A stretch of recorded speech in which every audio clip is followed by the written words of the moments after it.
Mga balita ngayon, ito na. Kahapon kasi sumingaw na naman, sumingaw yung text message kahapon ni President Bongbong Marcos na ayaw niya yung impeachment para kay VP Sara. So ngayon confirm na nagpadala siya ng message at nag-leak nga yon kahapon na ayaw niya yung magkaroon ng impeachment ang Vice President kasi nga waste of time. Tapos pag nag-impeach ba, sinong makikinabang, sino-sino ba ang makikinabang ng mga Pilipino dyan. So sa puntong yon, doon ako sa kanya saludo na mayroon siyang pananaw na ganun. So ang ano ko nito ay iba pang maisip ko lang na seryoso ba dito ang kanyang sinasabi na ayaw niya na yung ma-impeach ang Vice Presidente kasi hindi naman daw, mayroong sinasabi na unnecessary. Merong ganun eh. So, kung totoo man yan na seryoso siya sa ganitong pangyayari ngayon, so mukhang may nananalo dito at may natatalo. Bakit ko nasabi yung ganun? Sinong nananalo dito? Nananalo ang panig ni VP Sara na di siya ma-impeach, pero ang natatalo nito ay mga kongreso na yun ang atat na magiging maghain ng impeachment laban sa Vice President. So, ngayon, sino ang luhaan dito? Mga kongresista. Kasi ang presidente na mismo ang nagsabi na wag nyo nang ng file ng impeachment kasi sayang lang yung oras.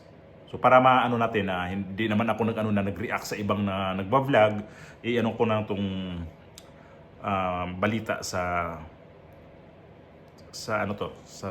mainstream media. Kinumpirma ni Pangulong Ferdinand R. Marcos Jr. na galing sa kanya ang kumakalat na text message na wag nang ituloy ang impeachment laban kay Vice President Sara Duterte. Narito ang pahayag ng Pangulo. There was a text message circulating on social media yesterday saying that Vice President Sara Duterte in his larger scheme of things is an importance of don't file an impeachment motion. Sabi galing daw po sa inyo yun. Can you confirm that, sir? Was there an effort on your part? Well, it was actually private communication but nalik na, yes. Ayun. Because that's really my opinion. This is not important. This does not make any difference to even one single Filipino life. So why waste time on this? What will happen to if somebody files an impeachment? It will tie down the House, it will tie down the Senate, it will just take up all the time, and for what? For nothing. For nothing. None of this will help improve a single Filipino life. As far as I'm concerned, it's a storm in a teacup. Sir, have you reached the point of no return with Sara, sir? Never say never.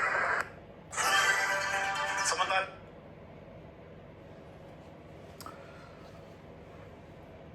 So confirm nga siya nagpadala ng message. Ayun, nag-leak nga daw ang message niya. Pinapadala yon sa mga kongresista, kung sinong mga kongresista. Malamang si Martin Romualdez nakatanggap ng message noon. Pero may napanood akong video na tinanong to si Akop. Ito si Martin Romualdez kasi pumunta nga itong Senado kahapon, di ba? Tungkol sa kanilang bicameral, parang meeting nila sa kahapon sa Senado. So tikom ang bibig niya, hindi siya sumagot doon sa mga tanong ng mga media kung nakatanggap ba siya ng message galing kay PBBM na itigil yung impeachment. So wala siyang dugtong noon, wala siyang sagot. Umalis lang. So kahapon ang in-interview sa mga congressman, si Akop, si Suarez, JJ Suarez, yun ang nakikita ko. So ito yun ngayon ang hakbang ng Pangulo. Nasabi ko nga kanina, di ba, na talo ang mga congressman nito kasi atat na silang gumawa nito ng impeachment. At ngayon, nito na, biglang sinabihan sila na wag nyo nang ituloy yung impeachment. So, ang ano ko nito naman ay sana seryoso ang gobyernong ito, si Presidente Marcos, na wag nang ituloy itong impeachment. Kasi baka mamaya, ngayon, init sa politika, init sa mga isyo, init sa batuhan ng mga salita, baka inano niya to na cool down mo natin to. Pagkasunod taon, doon natin to ibubuksan ulit. Sana wag nang ganun.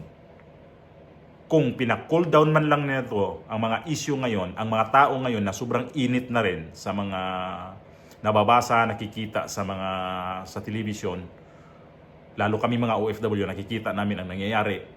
So mukhang hindi talaga maganda kung ituloy-tuloy talaga to kasi mukhang magkagulo talaga ang mga tao. Hindi ko naman aso naman mag-AIDS revolution, hindi naman. Aatake at atake ang mga tao. Kasi nakikita nila talaga na agrebyado na talaga may mga agrebyado na itong tao, lalo na si Vice President. So pag ganito na hinarang na itong impeachment, mas mainam to para gusto niyo magtuloy-tuloy na trabaho, di ba? Ituloy-tuloy niyo trabaho niyo. Huwag niyang puro ganito politika porket ba nalalapit ng eleksyon, nalalapit na yung mga tapos na yung filing ng candidacy, eto na mag-i-eleksyon na, magkakampanya na, iinit na naman tong issue ng ganito. Sana man lang hindi lang to pakitang tao lang. Huwag naman sanang magsisinungaling ulit. Seryosuhin mo to, Mr. President, na ang mga congressman na tumigil na sila sa mga ganyang impeachment.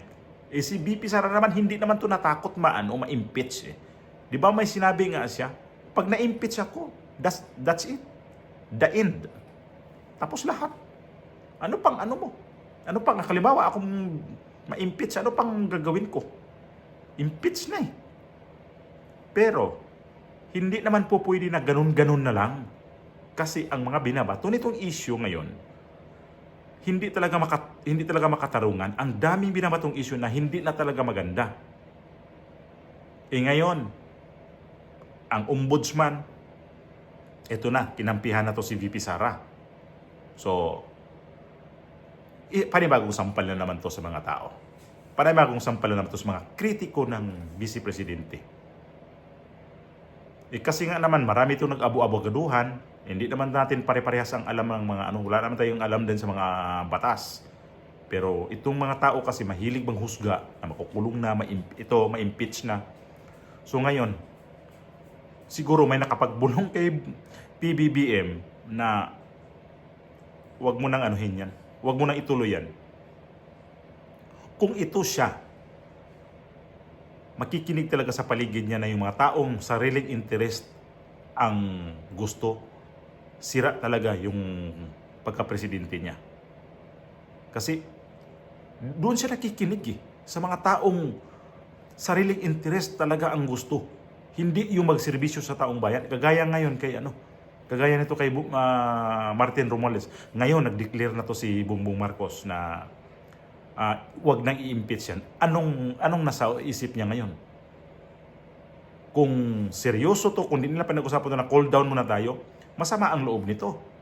Sigurado masama ang loob nitong Martin Romualdez na to kasi game plan nila yan na i-impeach talaga. Ngayon biglang nagbago si Marcos, bumaliktad na.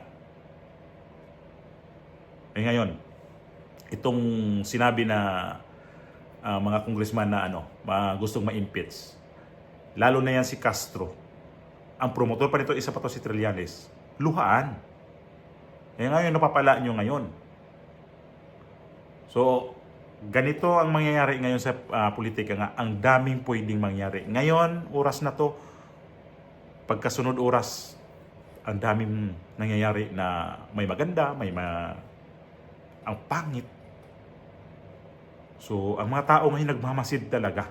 Hindi talaga yan ang mga tao ngayon kagaya dati na walang pakialam sa namumuno. Ngayon, marami nang nakikialam sa gobyernong ito dahil sinira talaga ang mga tao ngayon. Huwag nyo nang ipagpilitan ang mga mali kasi mali. Ngayon, iba kasi yung magsalita ang Vice Presidente kasi straight siya. Wala naman nakakapaligid talaga siya. Ano naman natin na wala nakakapaligid? Di kagaya kay Bongbong Marcos. Ang dami nakapaligid. Si VP Sara ngayon, sino nakapaligid sa kanya? Kunting-kunti lang na tao. Ngayon, pag nagsalita siya, diretso ang salita niya. So makikita natin na sino nagsalita ng totoo. Ito, itong kabilang side sa sa administrasyon, pabago-bago ang mga statement. Ibig sabihin, may nagtitimon talaga, may nagkukumpas. Wag na natin kasing wag na natin kasing ilihis pa kasi totoong may nagkukumpas. Sayang lang talaga yung pera ng gobyerno pag ganyan man lang kayo.